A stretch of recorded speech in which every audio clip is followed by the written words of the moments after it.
ওহে বিশ্বাসীরা, একনিষ্ঠভাবে তওবা করো, ফিরে আসো আমার দিকে। ফাফিররু ইলাল্লাহ 24/7। পৃথিবীর কোনো দরজা 24 ঘন্টা খোলা থাকে না।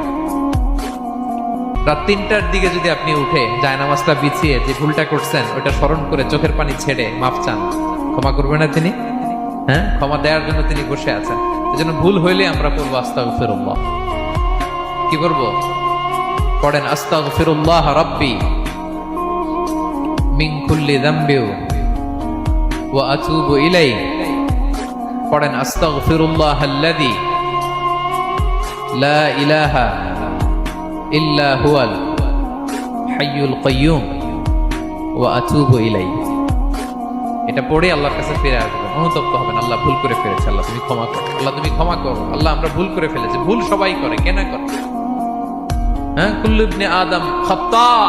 বিষ্ণু বলেন তোমরা সবাই ভুলকারী, কিন্তু ওয়া খায়রুল খাত্তাইনা আত-তাওয়াবুন। এই ভুলকারীদের মধ্যে শ্রেষ্ঠ যে ভুল করেই তওবা করে। তওবা করতে রাজি আছেন তো? সবাই রাজি আছেন? আমার প্রিয় ভাইয়েরা, এই তওবার দৃশ্যটা দেখতে আল্লাহ বড্ড পছন্দ করে। বান্দা যখন ভুল বুঝতে পারে, মাথাটা নিচু করে চোখের পানি ছেড়ে বান্দা যখন কাঁদতে শুরু করে, এই দৃশ্যটা দেখলে আল্লাহ সহ্য করতে পারে। আল্লাহর রহমতের দরিয়ায় জোশ খেলে যায়।